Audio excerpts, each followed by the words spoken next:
said ya na ekoso no se wo frɛ na moto ato adwene ade ba ko eboa ne se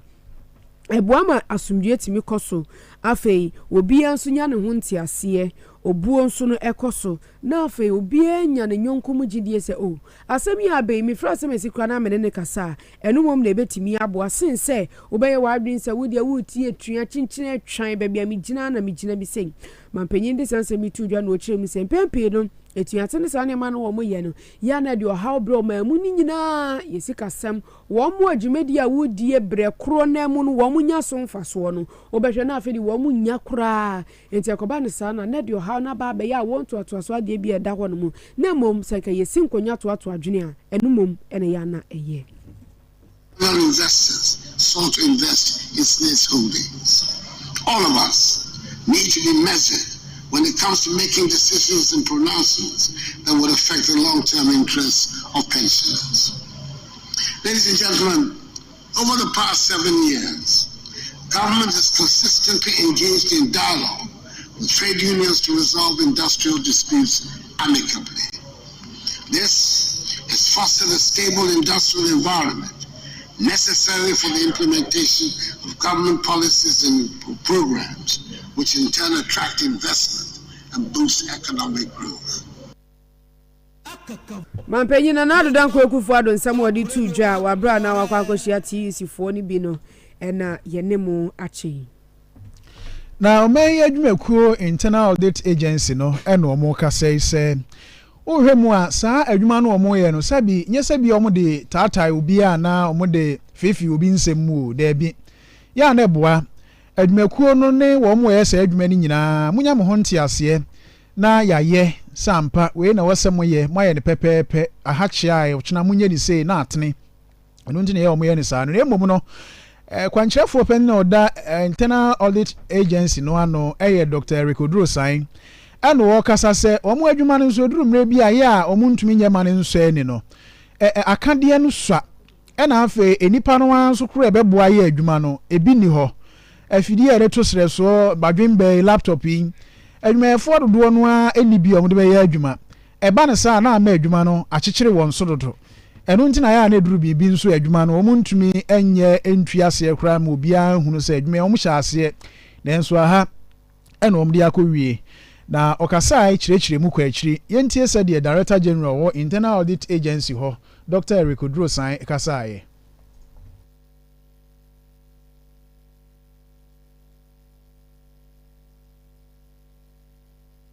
staff of the Internal Audit Agency. As at now, that has not happened. And it is demotivating the staff of the agency. As a regulator, all the people will regulate. The internal auditors will regulate, earns more than the staff of the Internal Audit Agency. So that is about our number one challenge, that we think that if it is resolved, apart from all the successes that Professor Dufrebo has mentioned, we will be able to do more to support government's activities. One other person also mentioned about the speakers. We're going to have speakers from the best among the best. We're going to have Professor Adolf Frimpong speaking on the conference team. We're going to have Dr. Ali Nachia speaking on one of the topics. We're going to have a panel discussions on the role of the internal auditor in ensuring effective financial governance, consolidate our infant democracy. We're going to have people like Mr. Edem Senanu from Citizens Movement Against Corruption. We're going to have Miss Mary Ada from Ghana Integrity Initiative. We're going to also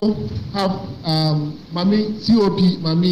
Tiwa from Yoko to address us. We're also going to have the director of the Ghana School of Law to speak on the conference. Engagement with the media. It is true that we have not done enough media engagement. Media, let us get it right. The Internal Audit Agency is in charge of internal audits. They are in charge of internal auditors across the public sector. They are the principal internal auditor of government.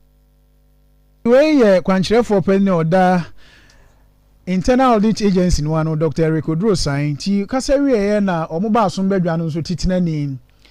Professor Adolf Frimpong. Ono so ba kire se wo hwem kura afi empinu ni aduonum yense etwa mu no hawa no omo na mu abena no mu die wa adwuma kro ye mu nti no ho akade eni ho na nso kra no mutumi bo modene sika omutumi ebo ho ban omemu no opepepe enum achiripo 5.4 billion ena omunyaaye na we ni nyina oda na dia na omune nsɛmtwerɛfoɔ na ahyia afi atwa mu no adwuma omo yɛ ho nkuntabuo ɛna na wɔn ɛsesie no nso Professor Adom Frimpong ni nkyerɛmu nie. Internal Audit Agency adwuma bi aba no de asi o se ye ne workers ne nyina institutions awo country ha ne nyina betrans na enema ekoso rules and regulations ne nyina ahwɛ se omo de super pepe enti omo ya adwuma wie ne asu enam akyire enti baabi ankoyi no ya trentren no na se de report ye no nse afie betwa mu no 2023 you nema bebre a e kan infractions no e che say nema bebre and to year ye dey to year na no ma e rule the country no 5.4 billion cedis 2023 no no auditor general a report that said e chire no auditor general report no mo o sha asie nyina o ne ne e sha asie de ehunu nyina ne de ma no kambo mu no de nyina ba mu na hwe afi 2023 no so a and 2024 year irregularities and I said the enkoso ye no are reduced by 32.5% enti enema ekoso a na chese adwuma internal audit agency no de yi atu yi nti se a ehihye ni nyina omo hwese bibia akoso pepepe ya ankoso ni nyina omo de atutu yi nti se so tie no eko ni nyina na afi ko no na so ti nti be make sure say at least afi no ko na wie no na atiko form se de esi ehwehwe no di way Internal Audit Agency no ba so mbadwa no titirani no Professor Adom Frimpong ena mote so kasei ye bia bagredam no enam so ma ye nyama ne boafi ama ne bofo Simon Asimiga ho kyeremu se nipa ba kokra afemu ahwere ne nkwa ara wo sembe ani da ma bie yi ene ho nsam ya na eba ne die Simon Asimiga ete yenka yenkona ye ne ni nkommo dami wo mo hya asie bie ye ene ye wo hawa aba no Simon potomaye after Simon, let us talk about the dam spillage. We have the information that one person has lost their life, male or female. Give us all the details. Yeah, thank you very much, and we thank our listeners of Top TV this afternoon. Yeah, actually, that was yesterday around 8 a.m. when a 57-year-old man by name Aburi Zakari was in his farm, and all of a sudden the spillage, the water rolled on, and he had no help anywhere, and that was how he ended his life. And they have to search over and until they discovered the corpse. Simon, please, take your time. Are we talking about a male or female here? It's a man, a male. Okay, around the ages of what? Man. Come again. His age. 57-year-old man. And I didn't quite get you well. What actually happened? He was swept with the flowing water or what? He's 57-year-old man. He was in his farm. Okay. And he was, because they heard the news that at any time they will open the Bagre Dam. So they were harvesting their crops prematurely. He had 3 acres of maize which are yet to mature, but because of that he was busy picking them before the water will come. But lo and behold, in the process the water submerged the land, and then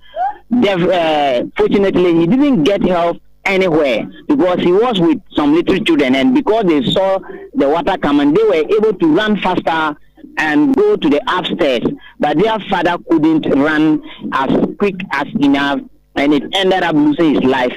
So the people in the community were called up, and they have to do a thorough search before the corpse were found around 5 in the evening. But as I speak, when it comes to crops, a lot of crops have been submerged, and which they cannot even get anything again. But pertaining to the lives, I've heard issues that some people lost their life. But because I didn't witness that one, I'm yet to go and confirm. But the 57-year-old man, I was there myself until the body was found. I learned in a community called Kobore in the Upper East region, that is the Kusak area. 2 people lost their life. 2 people lost their life, and they were also in their farms, and the water came on them. So I'm yet to confirm that one, but the one, the 57-year-old man has been confirmed. Sure, when you confirm, then we talk about that. But was there any information given prior to the opening of the dam? Yes, there was information, but the problem is that, 4 radio stations in Boku have been closed. And this is where the people always get their information. And it was closed around February this year. So later on 1st July, we received information from the regional minister of Upper East region that they made these 4 radio stations to sign a document. So they will open them. Till now, the transmitters have not been given to them. So these people don't have opportunity on social media, be it WhatsApp, Facebook. Some of them don't even use phone. So it was this radio station they could hear the information. Really, the information was given out through social media. But to the fact that this information will get to the indigenes, that is where they might not get it, because where they get their information from have been closed. So I think it's also one of the causes that people are losing their lives day in, day out because of the spillage of the Bagre Dam. So is the dam still being spilled? Yes, after yesterday in the evening, the Koboro Bridge, which we call the White Volta, the water even overflow it banks, and even the main road, you could see water. So if you are coming with your motorbike or your car, you have to pass through the water. And people, security personnel were there to direct people where to pass, because how the water was overflowing. If you are a first-time driver, you might mistakenly fall off the bridge. So this morning, I have not been there to check up, but the security personnel were there to make sure that those in the vehicle are safe.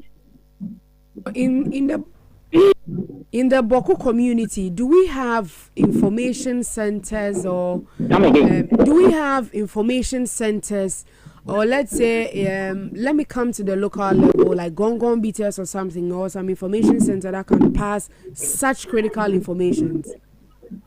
No, in the community here, we don't have such. It's always the chief palace. If the community get to the chief then call the sub-chiefs, and the sub-chief then distribute the information. But before it will get to the last person, it will take a number of days. But when it comes to radio, as we are speaking, thousands of Ghanaians are listening to us. And then if there is danger, they know what to do. But before an information will spread an area like Boku community, which have 6 administrative districts, before the information will get to them, at least it will take a number of days. All right. So just as the spillage is still ongoing, whatever that drops up, they just inform us so that we also pass it on to our listeners. Yes, we will do that. We also want to thank our listeners to keep their radio and their TV on Top TV, for that is where they'll get credible news at the doorsteps, and we'll give it to them at our best. Thank you, Simon. Thank you. Yamani bofo Simon Asimiga Boko ena yene na kwa kodi nkomo nti no Bagre Dam no wo mabie na saa ye bon wa mane ye won kran ha ye bebio enuanom mo Boko de wo mate de ne nso report ya wo mbebie no na akwa akoye esumasem de ama wo mu apapa yi se ansa na ye bebie ene me de me kwa akotwwa ma ebro kakra bia na ebie nyini wo mti no na makwa akotwa ena nsuo ye bia ebu afa ne suo na Simon Asimi gansem oka no brofo kasem nyina ne se ni baba ko na hwe ne nkwa wabra ye bie Bagre Dam no ewo Boko ho no mu na papa penyina wanya mfie no eduonum nson 57 years na wokyerem se papa no ko na afuom ebise won bebie nsuo no sa na nsuo no timi se efudie ni nyina ebise no bae ni bi wo ho no manya nsuom ne yedua wo enti nsuo no betata ho sa na nyina se pi na no sa na yeye enti papa pentem se enko kwa akotwa wono ne de ne yabru ti wo kwa akotwa bi ade enyini kakra wom no na wobubu afirima wode ne ma ne koye enti wo mu hu se nsuo ni ba ne koda ne de eja wo mu na ase e henti no wo mu timi dwane ko ba bia ewa se be ye nsuo ni nkam so papa yi de entimi entumire kani bi ensuo no bunkam fa no so na no kura na mu no wo ma hu a kosi enwummere be no numbre mu a wo mokɔbɔ amaniye se asem sei na ato wo papa o ɛna ansa na wo nyinaa ba bɛhwehwɛ a wo ma hu se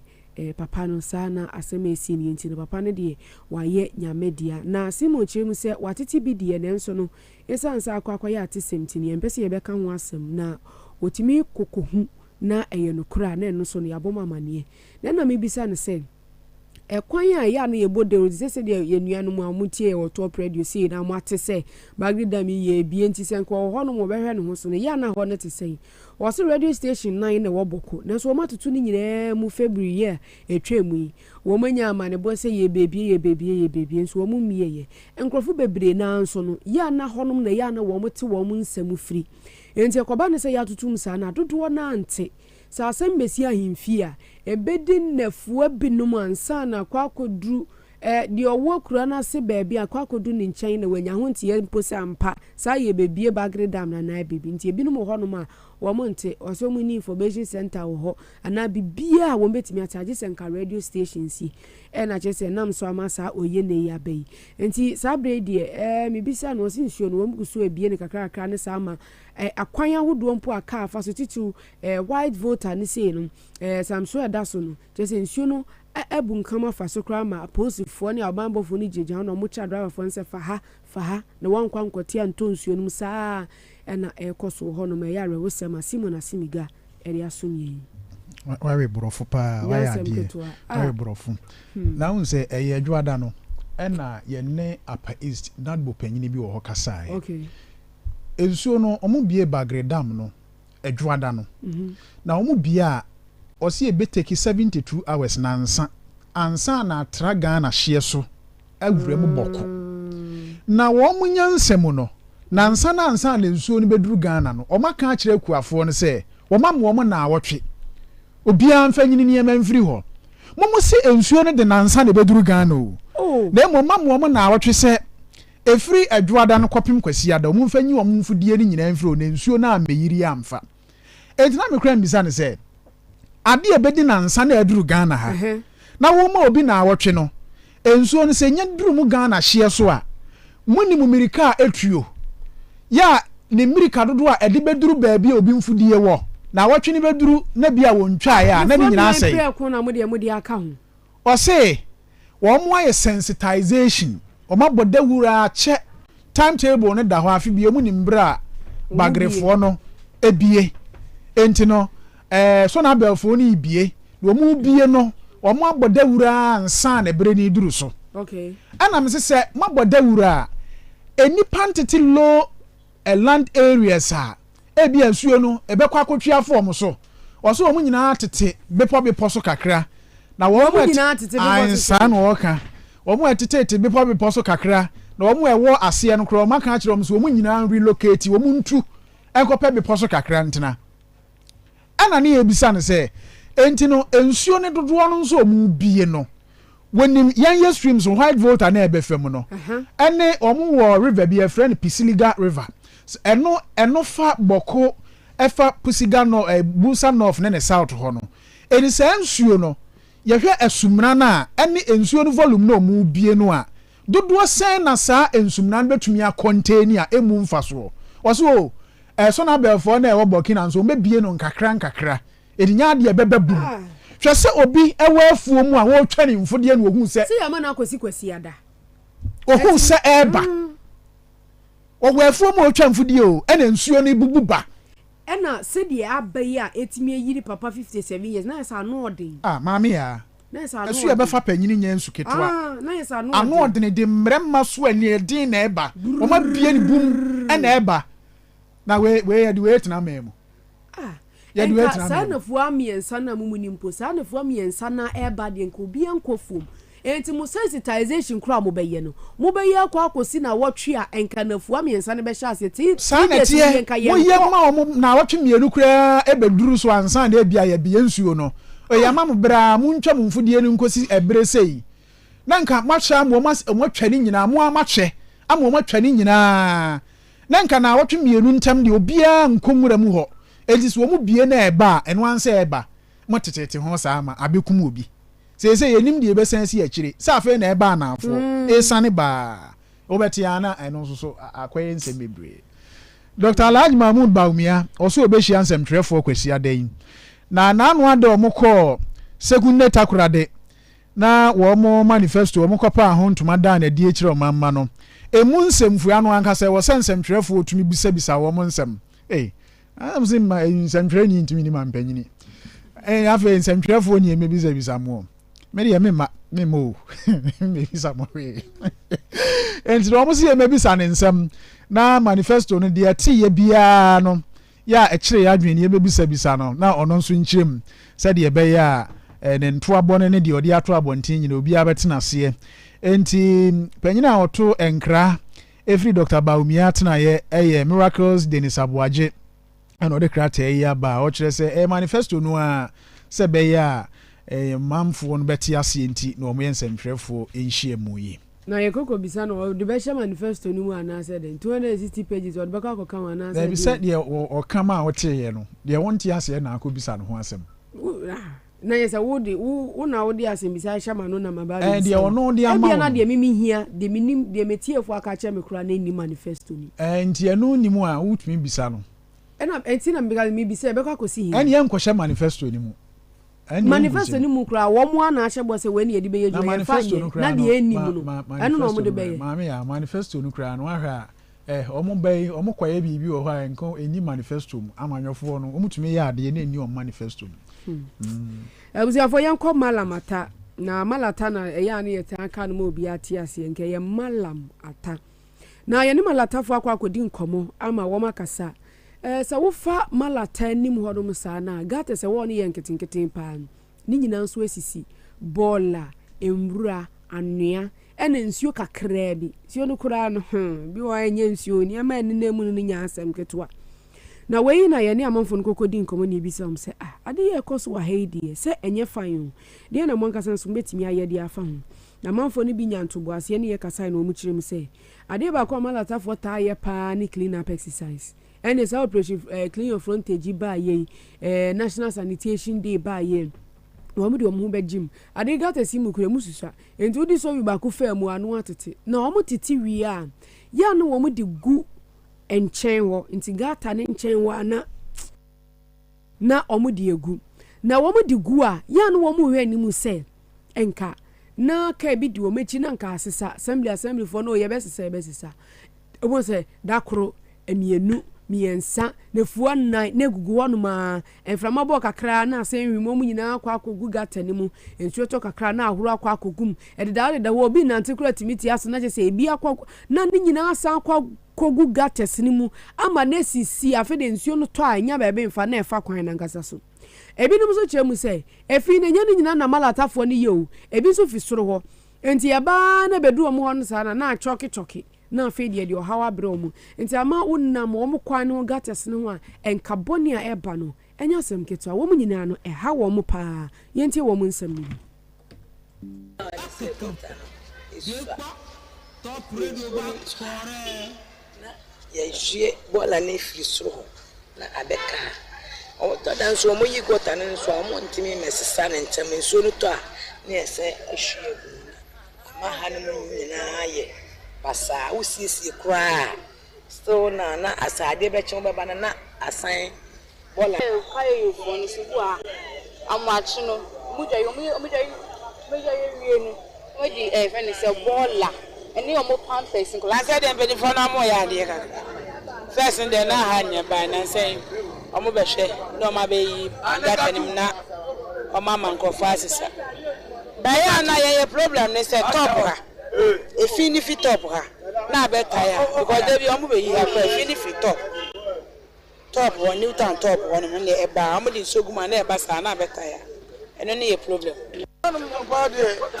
did so tall, I don't get 10 times. I so top the man who's done and Yakura. At times, so much baby. I some we are some ball and almost so much going to say, and I saw go to him and I go to the Musa. Put to the Musa. Wow, there's so much 8 times on Bago to Lakas, one as a side, a goom. Teresa, where is some idea? How about why? enti wei malatafo ni bi ene ye koya ye ni omkokodi nkomo enom de sanse mi nyina ato ye nim no ti de ya na ha wo mo no gata sinketinketin so still omo timu sa na ohun ya na sanse eni ensuo ni ateche di afrenti no ya na omo pese awia boso kakra eti bi kura ho omo atigu kwan no ho abe so omo san biebie mu se awia nbe boso na be wo nyesa wo ti ateche we nyina agu ka mu ka ne de kwa nyina na ensuo no nso Basa papa nkenu mom ye o ready enkrofo ima yemba o mabaso baso boys fo yi ya what ya no osesa omo no omo nkwati ba bia ya ateche basa ase no baso boys no omo ti o ateche tan say no omo wure mu tete party tuntum bola ateche basa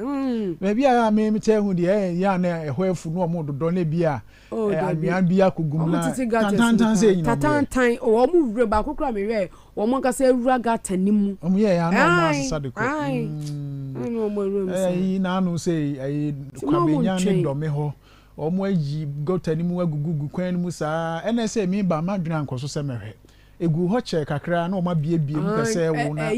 St John's ni mo nyina omo tete ba omo masesa kwasiti mu saa minnim de ba to masesa ena yi se me hu se ofanko so omo ye ofanko so omo tete egu kwan ne ho de but minnim se se betu ye de hu ni na ya na yenye yi